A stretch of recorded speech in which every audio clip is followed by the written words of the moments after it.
आप क्या चाह रहे हो कि मैं अपना नया सूट सिलवाऊं? समझने ही नहीं देती सियासत हमको सच्चाई, कभी चेहरा नहीं मिलता, कभी दर्पण नहीं मिलता। ये शेर मौजूदा राजनीतिक हालातों पर एकदम सटीक बैठता है। दरअसल लोकसभा चुनावों में अब बेहद ही कम वक्त बचा है, इसलिए नेता अपने ढंग से समीकरण बिठाने और दूसरों के समीकरण बिगाड़ने में लगे हुए हैं। इस वक्त यूपी में अगर किसी के बारे में सबसे ज्यादा चर्चा हो रही है तो वो है जयंत चौधरी। जयंत चौधरी ने हाल ही में एक ट्वीट किया, जिसके बाद राजनीतिक गलियारों में हलचल पैदा हो गई। इसके बाद सवाल उठने लगा कि आखिर जयंत चौधरी क्या पका रहे हैं।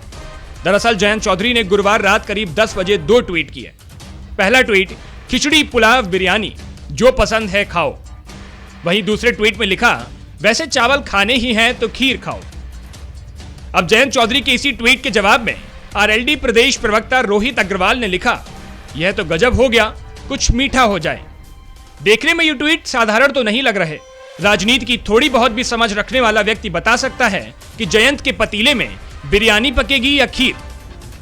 तो अब सवाल उठ रहा है कि क्या वाकई जयंत चौधरी लोकसभा चुनावों से पहले कोई बड़ा कदम उठाने वाले हैं। हालांकि जयंत चौधरी ये कई बार कह चुके हैं कि उनका सपा के साथ गठबंधन है और पूरी तरह से मजबूत है।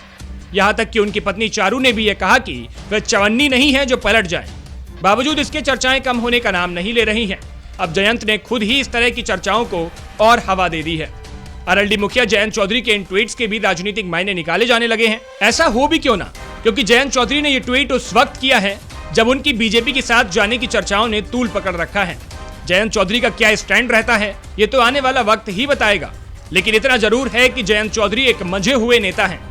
ऐसा इसलिए भी कहा जा रहा है क्योंकि जब जयंत चौधरी से रामदास अठावले के दावे पर सवाल किया गया तो उन्होंने कहा कि आप क्या चाहते हैं, मैं नया शूट सिलवाऊं। वहीं अब जब ये ट्वीट किया तो वो भी गोलमोल ही है। सुनिए तब जयंत ने क्या कहा था। महाराष्ट्र वाला दोहराया जाएगा। आप क्या चाह रहे हो कि मैं अपना नया सूट सिलवाऊं? ये बीजेपी और राज बरगयारी, उनके कहने से क्या होता है? उनके कहने से क्या होता है? मेरा स्टैंड क्लियर है।